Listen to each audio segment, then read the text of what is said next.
This session is on transboundary water cooperation and hydropolitics. A piece of recent news related to Nepal and Bangladesh's energy trade spread a certain wave of optimism recently, and the Honorable Minister in the inaugural session today also alluded to it. India had agreed to submit a proposal for exporting 50 megawatts of energy generated from Nepal's hydropower projects to Bangladesh. All Nepalis know that this is a big milestone for Nepali energy market, but milestones like this don't come easy. It takes a lot of work. And far better placed than me to introduce the topic, as well as to help us outline the key issues, is a scholar and practitioner with long experience in transboundary water cooperation.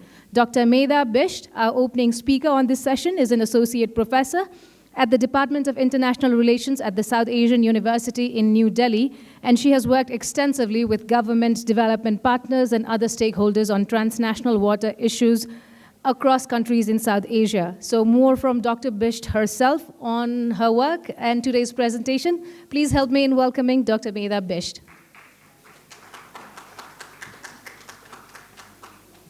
Okay, so a very good morning, everyone, and I thank FNF again for inviting me.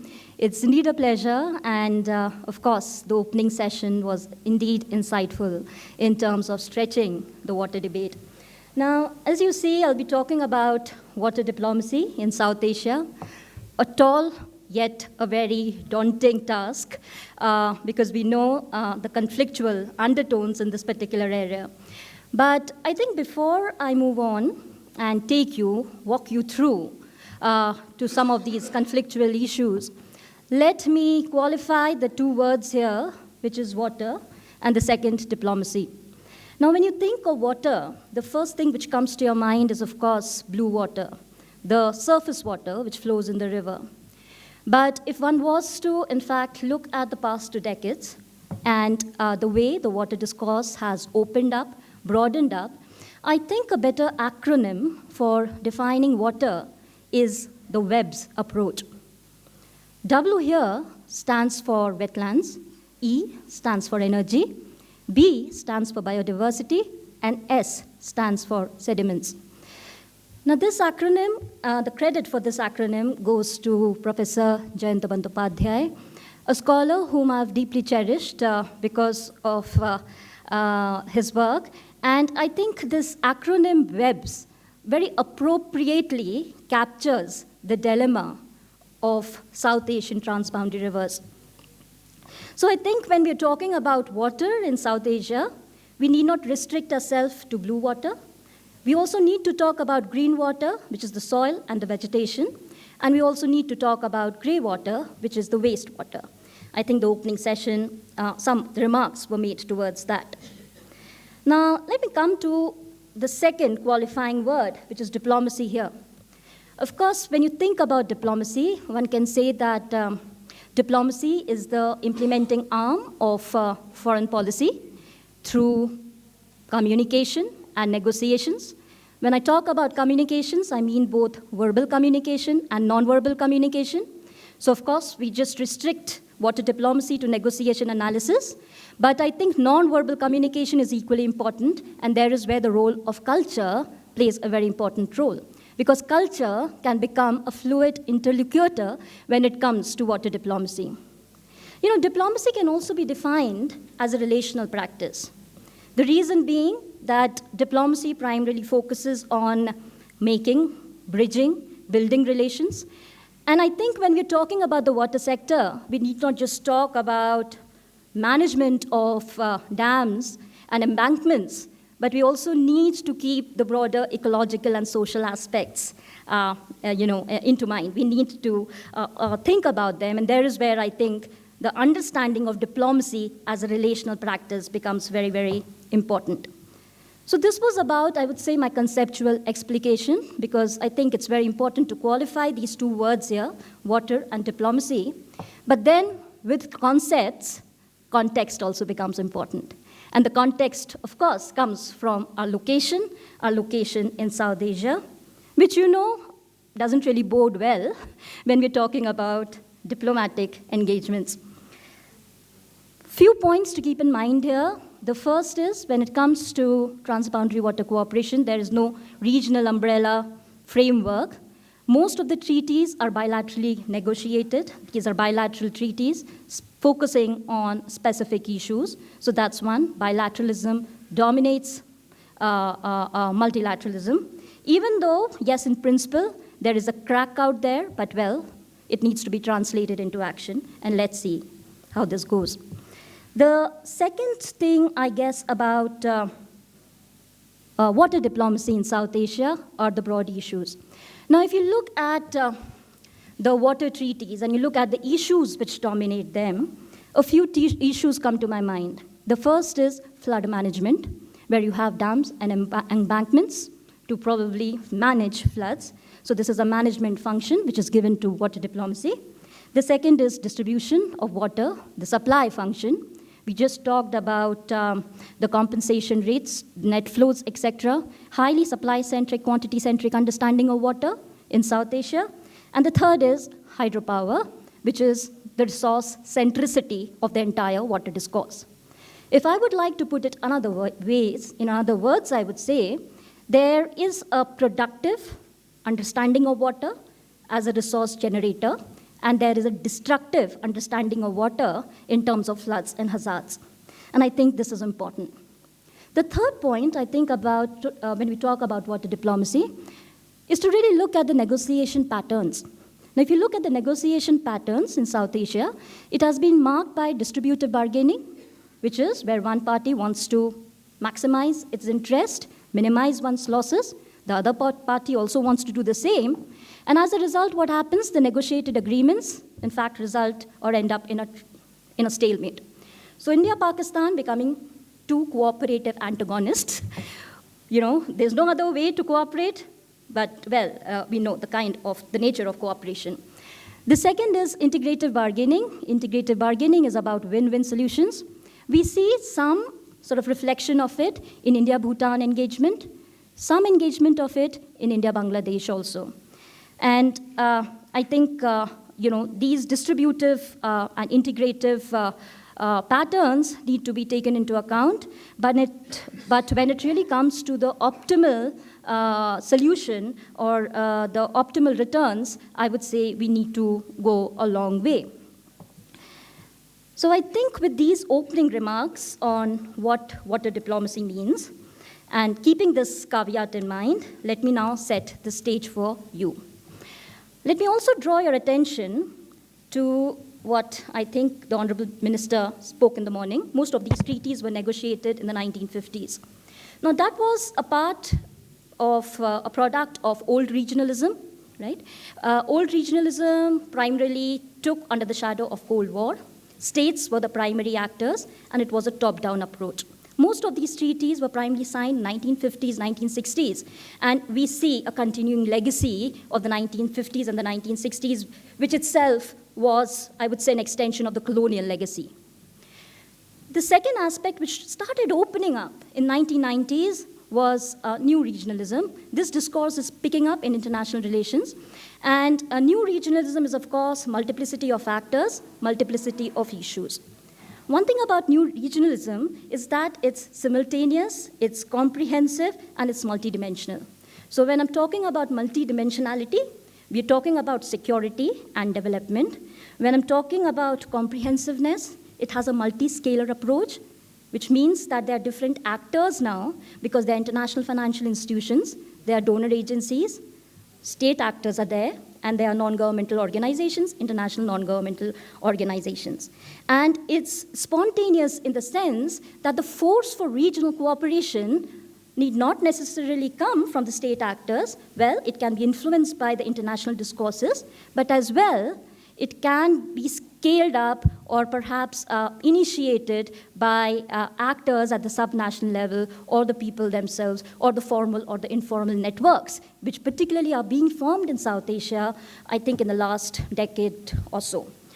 So keeping this in mind, I think I'll move forward. And this is important because when I talk about the way forward, when we bring in water diplomacy, new regionalism becomes important, particularly since 2015. You all know India's neighborhood first policy has been doing rounds, and there is a lot of hope associated with it. But whether we'll be able to walk the talk, I think, is important. Can I have the next slide? Yeah. So this is giving you an overview so that you have an understanding of what water diplomacy is about. Now, India-Pakistan negotiated in this water treaty in 1960. Can you just go back? The first slide. Yes. Now, if you really look at the broad contours of the treaty, this was a partition treaty. As I said, primarily built on distributive bargains. It was, in fact, facilitated under the good offices of the World Bank, and I would say World Bank, in fact, played the role of a thin mediator here. But nevertheless, I would say, given the very distributive pattern where both the countries were not really agreeing to step back, we did see in this water treaty as a case of mediation success. Let's look at India-Bangladesh. Ganges Water Treaty becomes very, very important. Again, a result of protracted negotiations, starts in 1980s. It is preceded by one agreement and 2 MOUs. It's a very single issue kind of the focus which the countries had. The focus was on the Farakka issue, resolving the Farakka issue. And India has its own motivations because it wanted to legitimize it before commissioning the dam. And it's fine, okay. And then, of course, it was a very need-based treaty because the water was to be shared during the dry season. India-Bhutan, again, 2 phases of power cooperation there. The first phase, excellent. The second phase, not so good. The first phase made Bhutan to get into the second phase. Both countries decide to generate around 10,000 megawatts of power by 2020. Well, 6 projects are on hold now. The last one, India-Nepal, you've heard a lot about it, but there has been deadlock. Even though the Mahakali Treaty was good, but it's been hostage to domestic politics. And the focus is essentially on hydropower, flood, irrigation, multi-issue areas in contrast to the kind of cooperation India has with Bhutan. The next slide. Now, these are some of the challenges. If you look at the Indus Water Treaty, well, the issue areas were there, but sustainability and effectiveness is the main challenge. The treaty is there to be revisited now. The discourse has really picked up in recent months. The governance of eastern rivers are absent. By the way, I think IWT is a wonderful example of water governance. It needs to be upgraded, yes, but I think there is enough ground in there if there is political will. Groundwater exploitation, water quality are 2 major problems which emerge from the eastern rivers. No one talks about them. India-Bangladesh, environmental flows is a big issue which has emerged on the side of Bangladesh. Bihar, a state in India, says that it is in fact affected by the backwater floods. Water quality is bad in Bangladesh, and there is huge sedimentation. Someone said that Bangladesh is nothing but flattened Himalayas. So the sediments need to come down, but then, well, because of dams, that's not really happening. India-Bhutan, as I said, 6 projects are on hold. Bhutan is concerned about energy security. It wants to not just focus on hydropower, but look at other renewable sources. And finally, we look at India-Nepal agreements, non-functional projects, sedimentation, river changing causes, lack of implementation, and joint decision-making. This is another very important point, that South Asian rivers change courses, and in fact, the Sustapani dispute is a product of that when it comes to India-Bangladesh, India-Nepal relations. And there is a territorial aspect which is also associated with water diplomacy, particularly related to the Mahakali Treaty when it comes to the Lipulekh Pass, and in India-Pakistan when, off and on, the whole Kashmir question comes into it, which makes it very, very conflictual. Next slide, please. Okay, so this was one of the statements which I picked up from the Rajya Sabha Unstart questions. And there is where what this minister is trying to say, that India's first neighborhood policy is about people's participation. It's about looking at new issues of security, new developmental concerns. And when you look at this discourse, because as I said, there are multiplicity of actors there, how do you in fact go forward? And it's here that when I talk about the relational aspects, I talk about 3 particular ways through which you can revisit the water diplomacy discourse. The first is reinforce adaptive strategies. There is a lot of focus on sustainable energy transition right now, but I think, well, mitigation is not really a problem for South Asia, it's adaptation. There is, the integrated flood management is not done. Most of these floods come from gulfs. So, the Himalayas are in fact associated with the downstream Bangladesh. There is no joint spring shed management, integrated spring shed management. There is no integrated sedimentation management. And I think what we need in South Asia are more appropriate adaptive strategies. And this is what I think South Asia really needs. Because what has been done is that now we're not just talking about disasters, but these are cascading disasters. And cascading disasters, in fact, get worse when you have the land management water policies are not integrated well enough. And when the dams, in fact, when there is a flash flood, or like an earthquake, the Jude earthquake, which happened in 2015, a lot of debris comes along with it. So adaptation is something which we need to think of, particularly when we're talking about billions of people staying in South Asia. The second is revisit negotiating frameworks. We were talking about water security, but I would say get into the WEFE nexus: water, energy, food, ecology, what is also known as Earth systems resilience. And I think there is where, once you sit and you see how you can, in fact, get water security, energy security, food security, but for this, you need an integrated approach. And for an integrated approach, definitely you need a regional mechanism.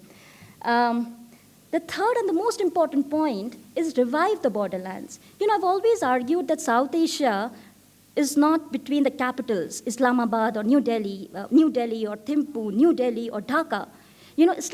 South Asia is about the borders, because there is where you find the diversity, there is where the biodiversity is, there is where the different cultures of South Asia is. And I think once you actually shift your gaze to the borderlands of South Asia, you will get a very different perspective, where you can actually bridge this meta-discourse on water diplomacy, which is there, with the micro-discourse, which is there on the ground too. So I think bridging this meta and this micro-discourse in South Asia is very important, because if you see the issues, the meta-narrative is very different, but the challenges, the micro-narratives are very, very different. And shifting to borderlands perhaps might be a way out. And I think when we're talking about new regionalism, we are talking about the borderlands. But how is this really impacting? The water discourse, I think, is something which we need to focus on. So I think I'll end here, because I hope I've not overshot my time. Yeah, it's actually 11:15. So thank you so much.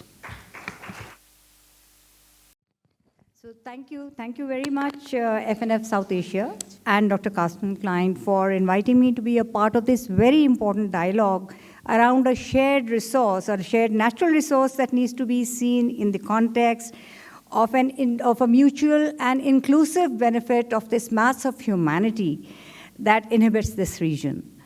And I'm very privileged to have as my panelists people who have vast experience of study of rivers from many different angles, and be they hydrology, ecology, or human interactions. So I will let the discussion progress in the panel discussion, and allow me to welcome Dr. Medha Bisht as one of the panelists whom I insisted, because she set the tone so well about how we need to look at rivers as a shared resource. And within the contentious waters, as one of our friends has also written in his book about the waters of South Asia, lies the opportunity of collaboration, cooperation, as well as peace. So I would put on that lens when looking at these shared resources. And Dr. Medha Bisht, I don't think I need to repeat her introduction. And after the introduction, as you heard her speak here, I think there's no need for me to dilate on her experience and on the way she articulates on these issues. I am missing a delegate here from Nepal. But the Honorable Minister who was here, I think his keynote speech also brought to the fore so many of the points that present Nepal's point of view. So I will refer to those in my discussion with my other panelists. It was also my pleasure and a privilege to have made the acquaintance of Dr. Sonia Binte Murshid from Bangladesh. She is an associate professor of the Institute of Water and Flood Management at the University of Engineering and Technology. She's a researcher and has several international publications to her credit. Last but certainly not the least, I have Dr. Hassan Abbas from Pakistan, who is a civil engineer and hydrologist by profession. And he mixes his passion for the rivers and his passion to look at this resource in innovative solutions, which sometimes seem to be so futuristic that many people are surprised on hearing them. So welcome, and thank you very much for being a part of the discourse. Just bear with us while we mic up and take this discussion forward. When we talk about transboundary water, that is where we do have conflicts within a state, but we also have conflicts or contentions on the same resource on neighboring states in South Asia. And how much does the question of transboundary water dominate the political and diplomatic discourse in your country? So we've got people here sitting from representing 3 different countries. And obviously the heat that it generates or the depth of discourse that it generates is different in different countries. Or am I wrong to understand that? So Dr. Medha? I think this is a very important question because when I really look at the water discourse, particularly in the newspapers, what you generally see is that a particular section or a particular editorial comes in when a big event really happens, and that's really about riparian claims. It's really about a right-based approach, it's not about a need-based approach, or when, say, a delegation is sort of, visiting India from Bangladesh, then again, we'll have a few names here of this river and that river and joint implementation, and, so I think and there is where I think the water discourse gets really marginalized in foreign policy discourses, because we would talk about India-Bangladesh relations, for instance, maturing. But how well would that really play out when it really comes to transboundary cooperation? With an expanded definition of water, that's not really happening. Because the ecological cartography of South Asia is very, very different. And I think unless or until one sees the connect between the upstream, the midstream, and the downstream, I don't think so. We are, in fact, moving in a positive direction. So it's very event-centric. It's really sort of, trying to capture some bites, trying to really ignite the kind of strategic issues which are there, which I think are important. I'm not saying they're not important, but I think a careful dissection of them, of what is the Nepalese stand, or what is the Indian stand. Let me just give you one example and then end there. Take the example of Nepal, and take the example India-Nepal and India-Bangladesh. So when it comes to India-Nepal, the Susta Pani dispute that I was talking about, that's primarily, one village, Susta village, has shifted on the Indian side, and that's primarily because of the shifting of the Gandak River. Now, India has a sort of a bilateral sort of an understanding with Nepal that, when it really comes to shifting rivers, because that's one key problem in South Asia, we are going to stick to the original line, and that's been talked about, but one doesn't really see this. On the other hand, when one looks at India-Pakistan, particularly in the Sir Creek dispute, there India has said that we'll stick to the Thalvik principle, which primarily talks about the mid-course, yeah. So, I think this is where the nuances of South Asia lies, because of the bilateral mechanisms we've had. India, because, it shares border with all these countries, has a very different understanding, with Bangladesh or with Nepal, with Bhutan, with Pakistan. And I think a very holistic view is needed, because I think, when you talk about diplomacy, diplomacy doesn't start with negotiations. It has to precede dialogue and negotiations and understanding. So I think a rigorous sort of research work is needed to really set these issues on the table and see where we are looking ahead. So I would say the media discourse is really hollow on this front. So you mean it is not really, it only occurs when either some parties are visiting Absolutely. each other, negotiating parties, or the bilateral mechanisms that we have, their officials. But generally it is under the radar. It's not talked about, and it doesn't spill over into the conversations in the society. But there's also, so lower riparian blues is a thing. I mean, it is taught, I remember when I did a course in university, it was taught as a subject that there is such a thing as a lower riparian blues. And Bangladesh would be a lower riparian country as far as the river, the shared rivers are concerned. Do you see it that way? And of course, it's a part of this first question, opening question, that when does the discourse actually surface on transboundary water in your country? Okay, thank you so much. Hello.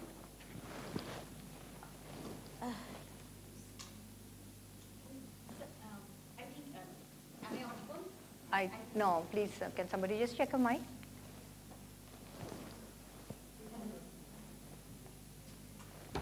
Okay, now it's on. Okay, thank you. Thanks, It's still not. thanks for the question. And I not coming to would the also mic. like to thank Medha for explaining nicely in some of the issues. Just give the handheld one. Yeah.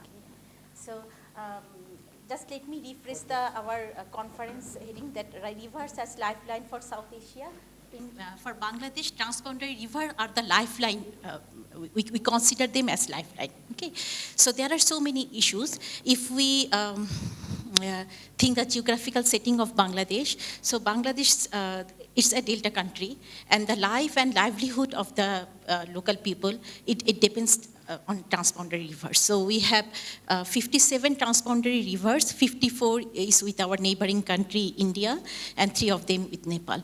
So if we, actually it dominates a lot.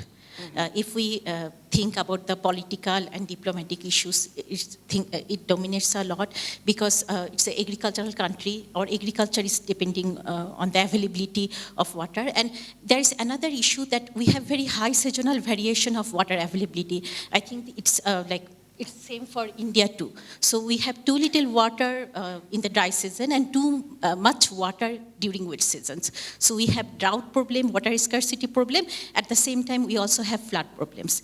So if we consider politics or hydropolitics that we want to develop the life of general people, so it must be there. So the transboundary water cooperation, that must be there. Thank you. But yes, of course, there's no, there's no contention on the issue that it must be there. But I mean, is it there? Is your media also cognizant of the need for this dialogue or this issue to be highlighted? Okay. So the thing is that about transboundary, if we consider the treaties, so we have only one treaty. That's 1996 Ganges Water Treaty. And before that, what Medha mentioned, that we even with this treaty, it's actually, it doesn't consider the whole Ganges River. It's only a segregated part, which is actually, it doesn't address all the issues. Like, for example, it's just, we just come to know the availability of water at Faraka Point, but not whole Ganges water. So any treaty or anything, it should be basin-wide, like if we want to consider. And again, we have a MOU in 2019 with Feni River water withdrawal, but due to some issues, it's like the information we get, it's all from the Indian newspapers, not anything from Bangladesh side. So there are some issues, but we hope that we'll move forward with these issues. Thank you. Dr. Hassan Abbas, now when does this discourse spike in Pakistan? When does the media pick up issues of transboundary water? Generally, yes, everybody's focused on transboundary issues with India. We do share another river with Afghanistan. But is there enough of a discourse spilling over into the society to discuss a shared resource? Yeah. Okay. Thank you. Am I audible? Yeah. Okay. Yeah. Thank you, Afia, for this very important question. Yes, in Pakistan, I think it spills over every now and then, almost every year, almost every monsoon, almost every dry months, because whenever there are people facing water problems, be it floods, be it drought, be it pollution. The discourse comes in public, in media, that, okay, it has something to do with the upstream neighbors, which is India. And unfortunately, since 1947, the discourse of water sharing, or I would say water disputes, is dominated by the politics of prejudice between the two countries. I'm not blaming one country, both countries, the politics of prejudice. Then we come on the Indus Water Treaty. In some circles, it is hailed as one of the most successful water treaty ever signed in the world. Well, that is in some circles, but not really, because this treaty was signed against the basic principles of science. I mean, you can change politics, you can change economic models, you can adjust your cultural practices, you can make adjustments anywhere except in science, because science is science. You can't change it. You just have to follow it. Now, this treaty was, the spirit of this treaty was kind of given by this American gentleman, David E. Lilienthal, who said that there's enough water in the rivers to fulfill the needs of the two countries, and the two countries should get together and stop and start diverting water away from the river. And he said that if the water is flowing in the river, it is not used, and if the water is flowing into the sea, it is wasted. Now, just like Bangladesh, almost entire country is delta, but a significant part of the province of Sindh in Pakistan is delta, and delta of Indus River, 44th largest river in the world, which had, which had the 5th largest mangrove forest in the world. And we know the value of mangroves these days. Just their carbon sequestration capacity is 7 times more than the rainforests. So that is the importance of a mangrove forest in the world today. And the good thing is that the world is realizing these things, that delta is a very important ecosystem. Now, Indus Delta doesn't just benefit the province of Sindh in Pakistan, it benefits entire Indian Ocean, because the life is connected from the estuarine systems into the deep sea. We all know it, that this connection is there. But how much we know about it is very little, almost nothing. But we at least know that we don't know. Similarly, it is not just the provision of water in the delta. It is the provision of silt, which comes with the water. And it is not just the provision and dumping of silt in the delta, it is a silt regime, that in which season, what size of particle has to settle in the delta. Because if only sand is settling in the delta, mangroves cannot grow. If only fine silt or fine clay is settling in the delta, again, it's problematic for the growth of mangroves. And all the biodiversity that depends and linked with the mangroves is dependent on that silt regime. And that silt regime, it evolved in nature over a period of maybe 40 million years. Now that's a lot of time, 40 million years. So we have, indiscriminately diverted, we have cut, shut, divided, and diverted the river system, not just to fulfill our social needs, but also to feed into our political prejudice. And that has actually destroyed the Indus River system. This is one of the most destroyed river systems in the world. And, but that is past. We have to look at the future. The future holds a lot of opportunities. We can still revive the river system. We can still go over and above the politics of prejudice and transform our way of thinking into the politics of cooperation and collaboration. So this is, yeah, absolutely. And there are so many opportunities in this river system. There's some basic principles that we have to follow. First of all, we have to agree that rivers do not belong to us, we belong to the rivers. If with this philosophy we start moving on, I think so many things could be fixed. So this is it's a very important thing that you're saying. And over here in this forum, we are sitting and we have the title as Lifeline for South Asia. So we are talking of a region. Because rivers, as you say, they don't follow or they don't respect any boundaries. That's nature. Nature does not have any boundaries. So in that discourse, when we talk about rivers, or rather proprietary rights of the rivers, that means that we are then violating the natural path of the rivers, and then we are dividing them up, and like Dr. Hassan Abbas said, we are chopping it up for our perceived benefits. And those perceived benefits, even when the treaties were signed and the infrastructures were made, which were the technology of that time. I mean, we can't really go and undo the past because now we know newer things, newer technology. But the point is that how do we unchain ourselves from this proprietary mindset and go for resource equity between the upper and lower riparians? Do you think this is a discourse that is taking shape? You had mentioned that the regional cooperation is something that is now shaping up. But is it shaping up to look at rivers as a shared lifeline of a region? Do you think it's going to start that way? So that's my second question. So I'll go around all of you. Dr. Medha. Before I get into this question, just the first thing, in order to balance it out. Now, when we are really trying to tap on the newspaper reports, rather than the mainstream newspapers, I was talking about the mainstream newspapers, national newspapers, but then if you want to really dig out the sensitivities and the sensibilities, then you need to pick up the local newspapers. So I think it's of the researchers, owners also, in terms of what kind of water debates one wants to capture. So Arunachal Pradesh will give you a very different perspective, and say an Indian Express or a Hindu will give you a different perspective.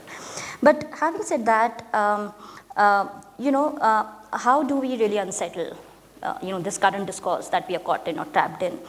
I really do see a lot of hope, but this hope is with a lot of caution, because there are two debates right now which are very dominant to my mind.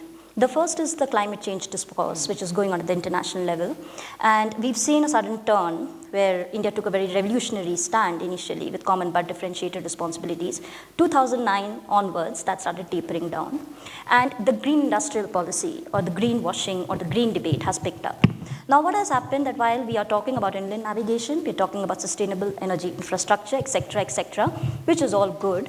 The water discourse, somewhere I see it not really coming to the fore that much, even though I would say the water discourse too has deepened up, from the Rio conference, 1992 onwards.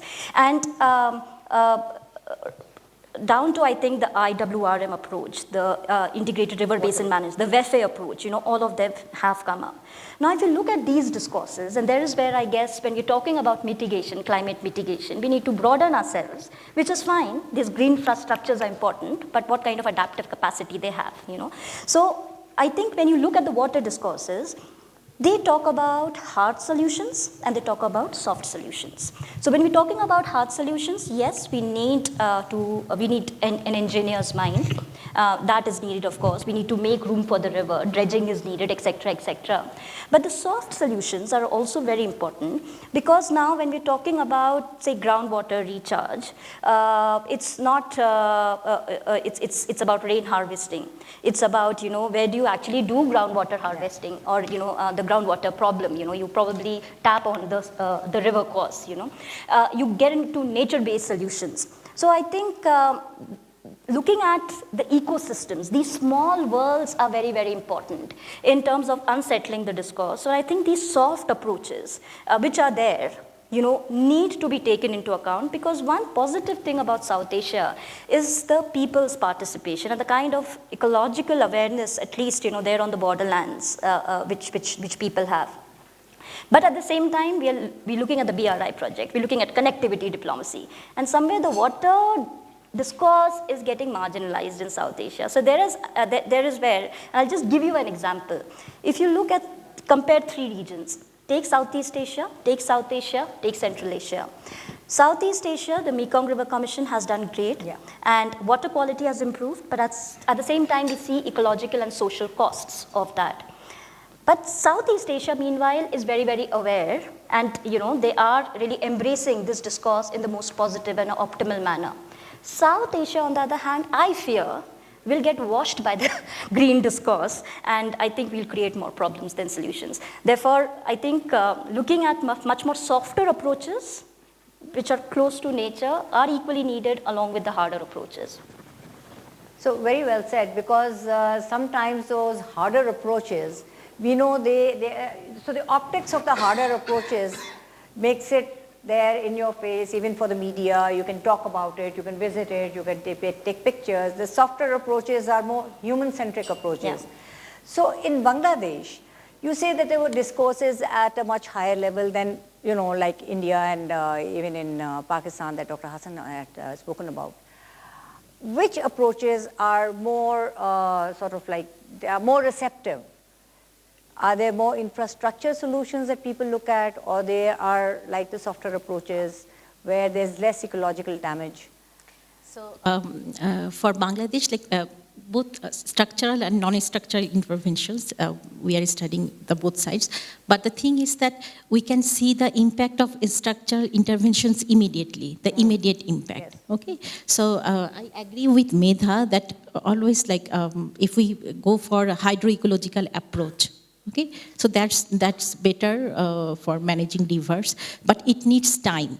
Like for any kind of ecological approach, the outputs, it needs some time. So generally what happens, sometimes people go for just immediate impact, but it's not about for the people. Actually, we also need to involve all the basin-wide countries. Okay, so anything if, in case of Bangladesh, most the treaties, it's the bilateral one. Okay, so I will suggest that it should always be multilateral. Like if we consider Ganges, so it should involve all the countries in the Ganges. And also, we can also focus on sharing common benefits. Some of them already mentioned by Dr. Medha, that we can consider our navigation routes, trades, and also economic benefits. Okay, so we should also consider. And another thing is that we also, like you mentioned, that how can we can't undo our previous negotiations or previous steps, but we can adopt better things. Okay, so for example, I don't know, I have found the 1997 UN Convention for using non-navigational water use, and again 1992 ECE, that's also a UN Convention that is based on using international rivers, and 1992 is focused mainly on the water quality issues. And there are also 2015 Paris Agreement on climate change issues. So we also need to incorporate all those things. Still, India, Bangladesh, and Pakistan, they are not the signatory of 1997 convention, but we should consider that part, because that's many of our issues will be solved if we think according to that part.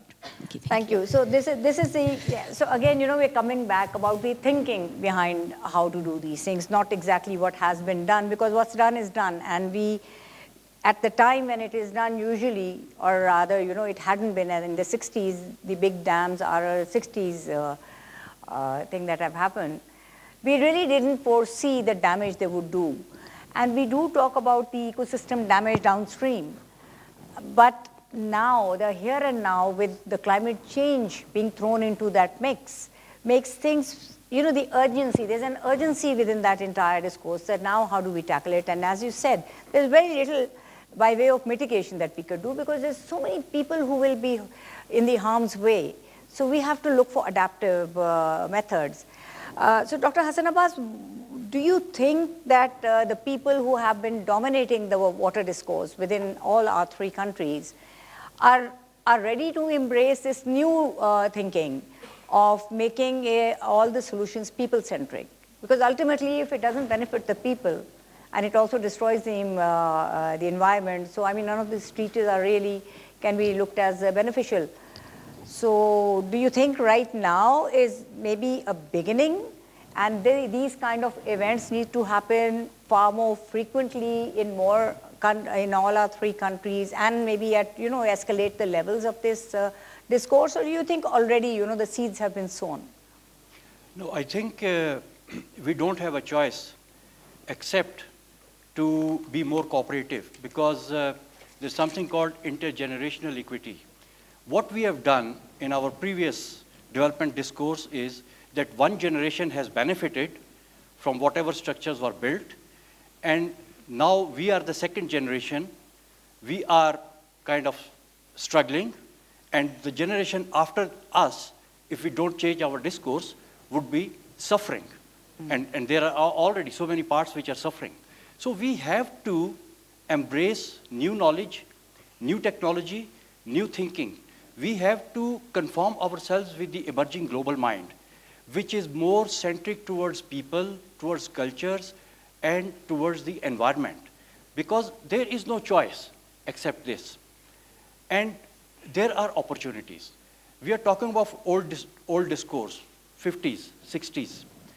That was the time when we thought of building large dams, because that was the order of the day then. So I'm not blaming any government or any particular individual for going into those projects, because they had built Hoover Dam and they had built Grand Coulee Dam, and then Aswan High Dam was coming up, and then these Indus Water Treaty, 5 large dams were coming up. That was the order of the day. Although there were visionaries who warned of the environmental consequences. It's been documented in so many different places. I mean, there were environmentalists back in 1880s, like John Muir, who opposed the construction of Hatch-Hatchie Dam in California.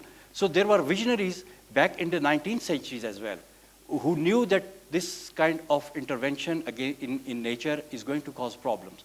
But okay, past is past. We have to look at the future. One of the most important things that we have now that we did not have in the past is a huge knowledge base. Knowledge base of today is orders of magnitude larger than what we had in the 1950s. A very simple example is the plate tectonics. These large mountains are an outcome of plate tectonics, the moving continental plates which have created these mountains. And when we were building dams back in the 50s, we were planning dams and designing dams back in the 50s, this science of plate tectonics was not there. It was proposed in the 50s, and it was in the scientific circles in the 60s, and until the late 70s, this was not an established science. And we were building large dams in these tectonically active zones. Now, there's a recent study, I think 2014 or 2018, by MIT, and they have estimated that none of the large dams in the HKH mountains is safe against a magnitude 8 earthquake, whereas this region suffers magnitude 8 earthquakes with a frequency of once every 200 years, but we haven't had that kind of an earthquake in the last 500 years. So the next big event may be close to magnitude 9. And then, if any of these dams, it gives away, I mean, the consequences would be multiplied several folds in terms of damage to the people. So we didn't know that, and we did this, and today we know it, and if we are still doing it, it's a crime. The lawmakers of the world, they are also on it. The crime of ecocide is being proposed to be part of Roman Statute. If that thing comes in Rome Statute, and we just look at the definition of ecocide, they say wanton acts which cause severe, widespread, or long-term damage to the environment. That is ecocide. And if we look from this lens onto the Indus Water Treaty, it is a pure ecocide. It just can't survive the definition of ecocide. So we have to think for the future of our generation, for the future of the environment, and the future safety and well-being of the citizens who are living in the river basins of South Asia and everywhere in the world. So this, like I had mentioned in my introduction, seems a radical statement. But I would also ask you, does it seem rational enough for us to, sit back, take notice, and maybe start now talking on these lines? Because what we are doing to the environment, I mean, climate change is a form of, or a trigger for that ecocide. And everybody knows that the triggers of climate change, if they are removed, then maybe, that climate change would not be there as a factor which we have to combat. And the countries who are the perpetrators, they also know that. So there's, like Dr. Medha said, that there's very little by way of mitigation that we can do. Mitigation can only be done by the perpetrators. But beyond that, for countries like us who are in that mind of adaptation, we don't have a choice but to adapt, can these kind of radical thinkings not be hostage to the politics and the diplomatic discourse that we started our event with? What do you think? Is there an appetite for this kind of a discourse in your country? No, I think, in fact, I'm very hopeful because I think we're living indeed in very interesting times where we're seeing the negative fallouts and we're also seeing some hope.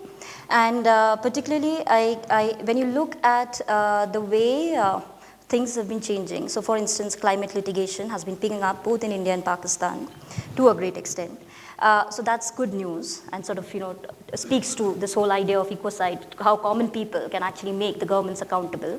The second is, again, I see hope in this because see, we're talking about connectivity these days. I mean, connectivity is the key word. But it's not just physical connectivity.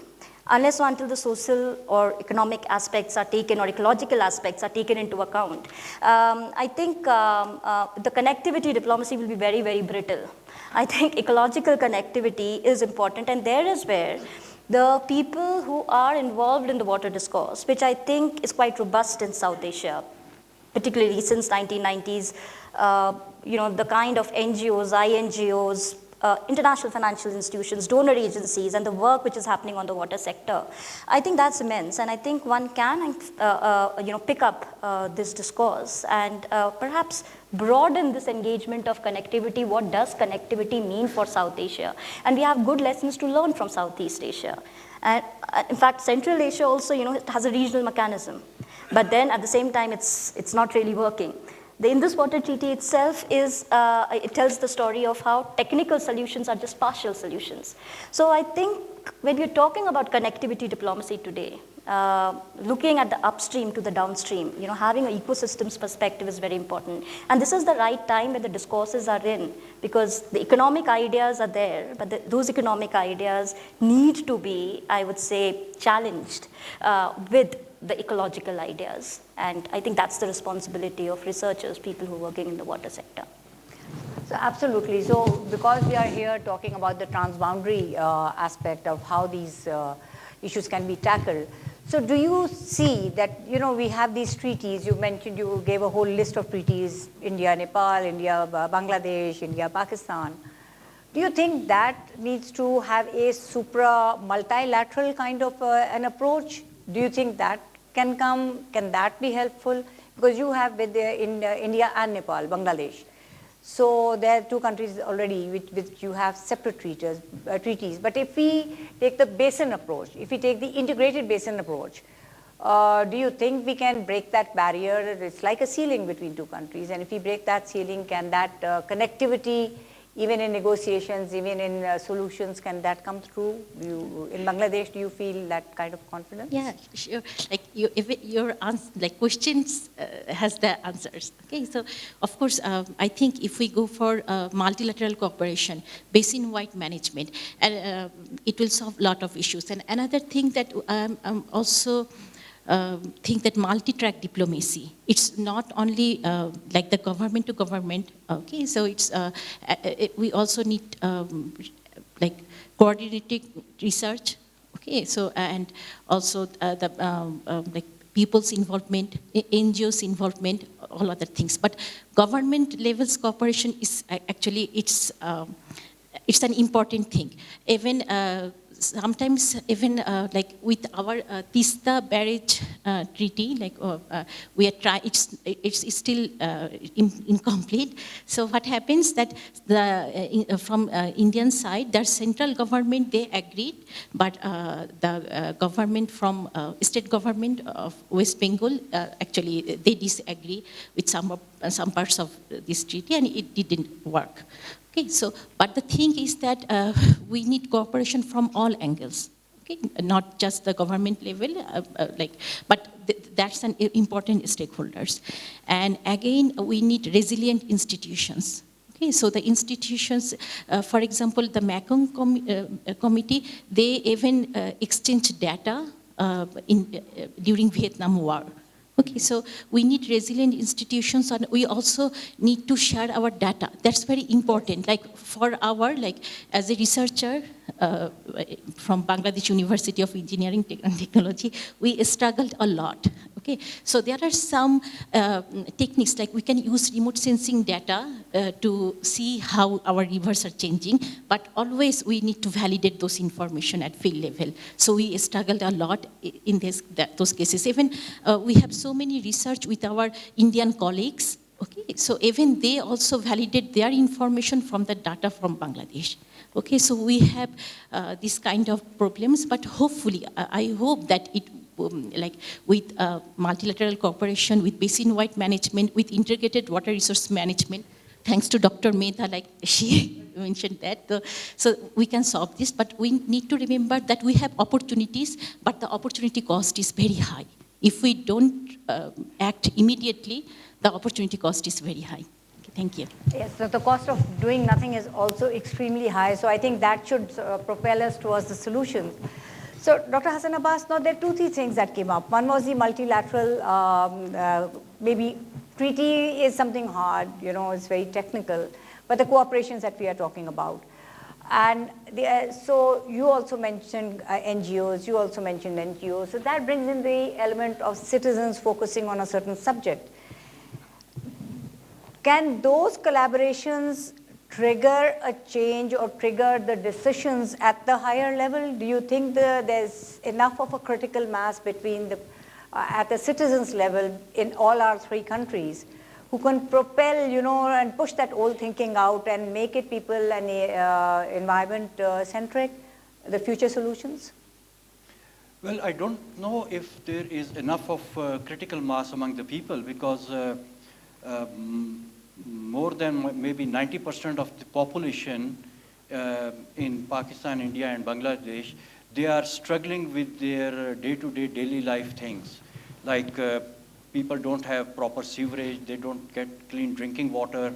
Those are the two major things that people are struggling with. And then, lo and behold, the air quality in these three countries. So these are the three basic human needs, which are kind of most of the population is not getting it enough. So how people struggling with these basic needs would have the time to think over and above these things and think of, global cooperation and population. So it has to be the think tanks, the policy makers, the decision makers who have to think for their people, on behalf of their people, for their benefits, and for the cooperation between the countries. And for that, I think all negative things aside, we have so many positives in these river basins of the world, especially South Asian basins. We have a lot of opportunities and a lot of untapped opportunities of cooperation within the river basins. This morning we heard people talking about river navigation. Now, river navigation is one big economic engine which lets the river flow. And a flowing river is a healthier river. A flowing river is more environmentally friendly. But, river navigation, it connects communities. It is completely opposite to those economic engines which divide the river. Because the moment you divide the river, you create conflicts. The moment you stop the flow of a river by building a dam, you create conflicts. So those are the economic engines which are based on conflicts, and there are upstream and downstream people are gaining and losing. Whereas in navigation, the lower riparian is also benefiting and upper riparian is also benefiting. And there is way more economic power in the rivers which are used for navigation. But then there are some problems with the navigation which were pointed out this morning in the keynote speeches. Straightening up of rivers, dredging of rivers, then spilling of oils and gasolines products into the river waters by the barges operating in the rivers. The noise and vibration that is produced by the engines, how it impacts the wildlife and everything. All those problems are there. But at the same time, with the current knowledge at hand, we have solutions to those problems. Like, for example, if you are using an electric barge with an electric motor which produces very little vibration in the water, which is free of oils and gasolines, and which can be recharged by solar and wind. Their batteries could be recharged by solar and wind. How much carbon footprint of transportation could be reduced by putting those technologies in. And then people who develop river navigation, like in Europe and North America, and even in Africa, they have a lot of experience of doing navigation. And because this thing is not being done here in the Indus Basin, I'm specifically talking about Indus Basin, it is not being done in the Indus Basin. So if we start it today, we have a huge knowledge base at hand where we have learned from so many mistakes which were made prior to us. We can start from the latest tools at hand with the latest technology at hand, and that kind of an economic engine would actually connect the north and south in a collaborative way. If we start, our rivers go all the way into India. Now, northern Punjab of India is a landlocked region in the world. We can give, through Indus Basin, the access to the seafaring trades, to the northern Punjab. We can give the same access to Afghanistan, and then Central Asia could benefit from that. So many stakeholders can be brought in just by one single navigation engine. And because the river is flowing, the flowing river, we can maintain our wetlands. We can maintain our floodplains. You were talking about groundwater recharge. You cannot just collect rainwater from the rooftops and just push it into a recharge well. I mean, that's not a wrong thing to do, but it does the thing at a very small magnitude.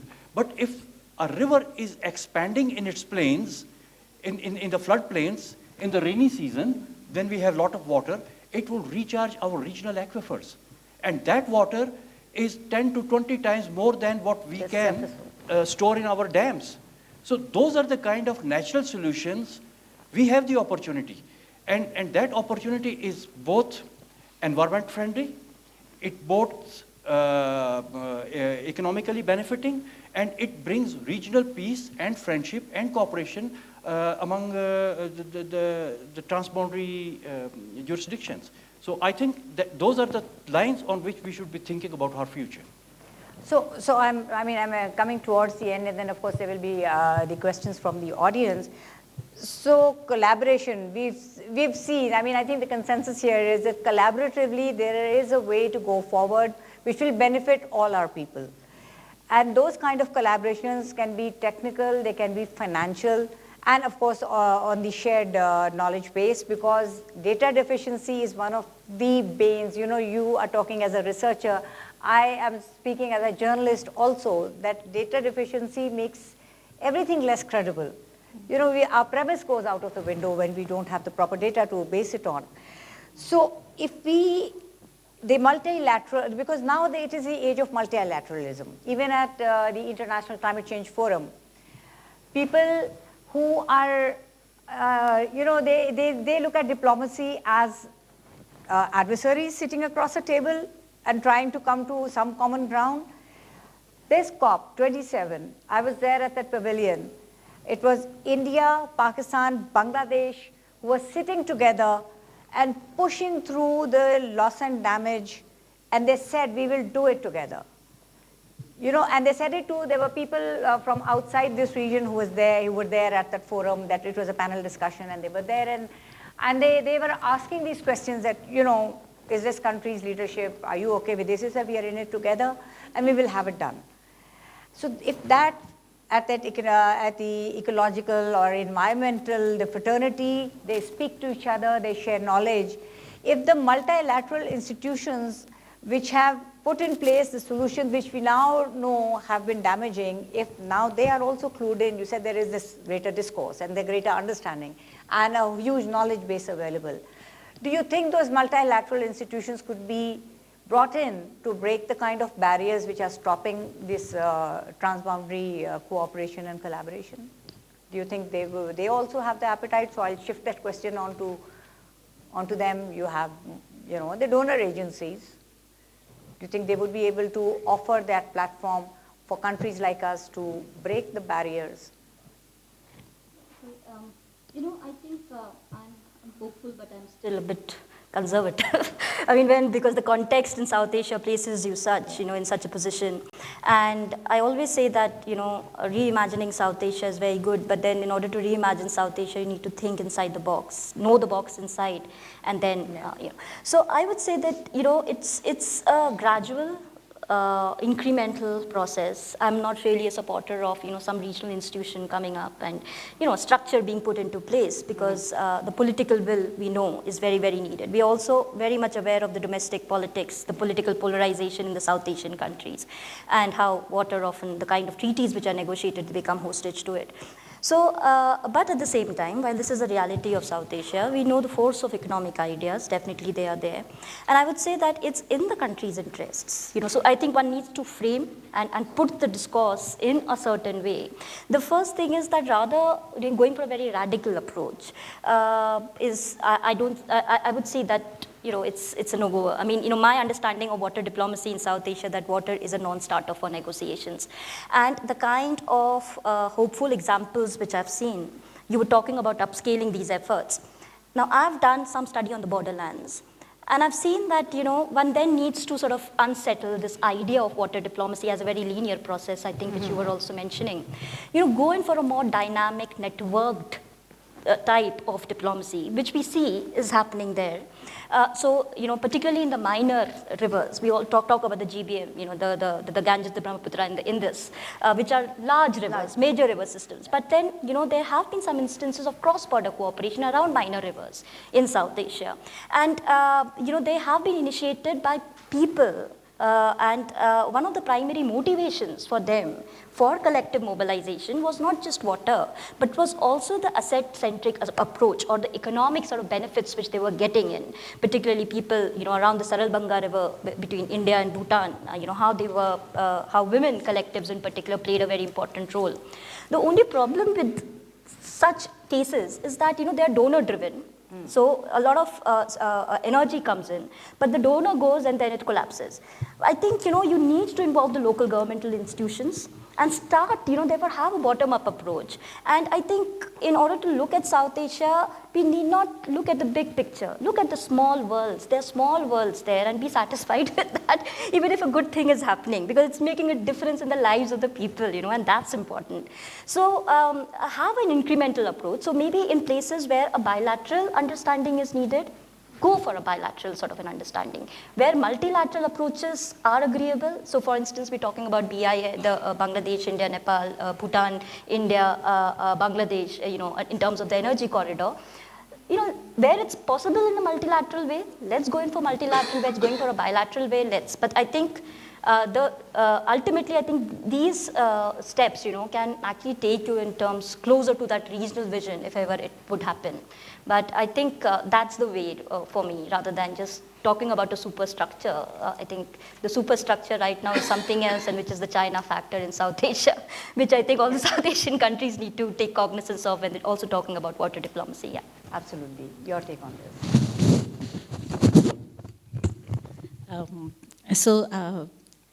For me, I think we should always think about like basin-wide. So the bilateral approaches, actually, I think it's what that my colleague from Pakistan, he mentioned that we have some things before, we did something before, which is not environment friendly. Like now, it's time to take new initiatives that covers environment ecosystems. So what we found that bilateral approaches actually, it's a segregated thing. It doesn't consider the whole environment. It doesn't consider the upstream, midstream, and the downstream part. So I think multilateral approach, and there are some initiatives like there is some new initiatives like Bay of Bengal Initiative for Multi-Sectoral Technical and Economic Cooperation, the BIMSTEC. So in 1997, when it was formulated, Bangladesh, India, Sri Lanka, and Thailand, they were part of it, and at the end of 1997, Myanmar joined, and then again from 2022, Nepal and Bhutan joined. And we also have SARC.